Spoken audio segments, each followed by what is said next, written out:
Rahim. Alaikum. This is Aamer from Alyzaee coming with lecture 9 stream 4, so stay tuned. In this lecture we will be discussing break-even point and shutdown point, so with graphical representations. So how to define break-even and shutdown points?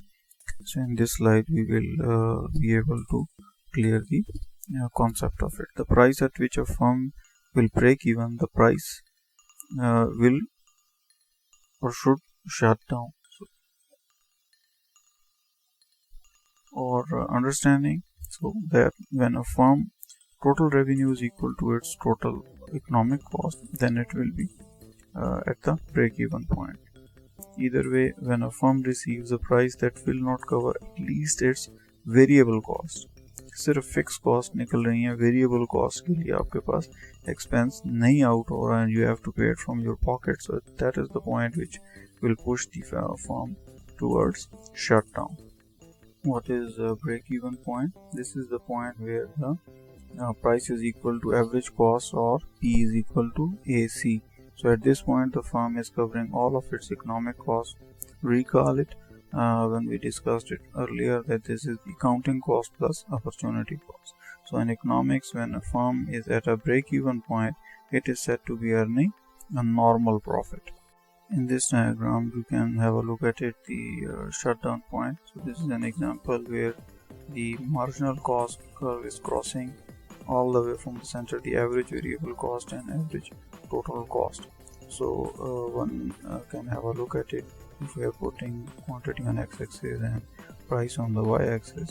So the price drops down from 10 to 8. So what is the reason? You have to think over it. What does the shaded area in the diagram represents? So one can have a look at it, that what definition it is presenting through this particular graph. Yes, so if you identified this area as total fixed cost at output 300, so you are right. So you will see that at the shutdown point of $8, the firm is not covering any of its fixed cost. At any price between $8 and $10, it will at least be able to pay off some of its fixed cost, so it makes sense to keep operating.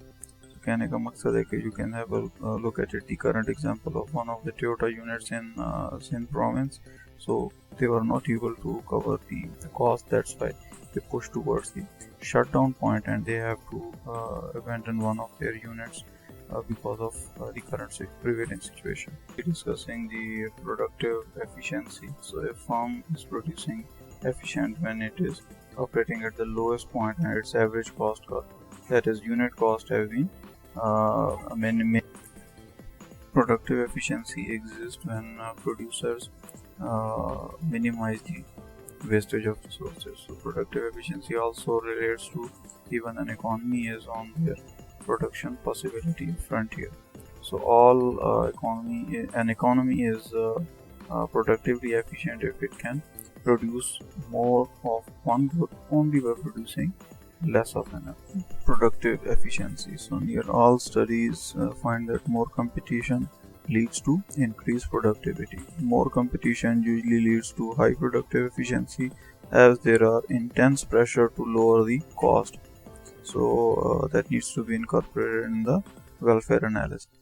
With this we come to the end of the lecture 9, and in upcoming lecture 10 we will be discussing benchmarking, total quality management, impact of technology change, location theory and its principles. So stay tuned, and as requested earlier as well, don't forget to subscribe this channel to keep the motivation up, and I will be uploading my further lectures in lecture 10 and 11, and with that we will be completing our whole course on managerial economics, and after that I will be starting my lectures on economy of Pakistan at BBA and MBA levels.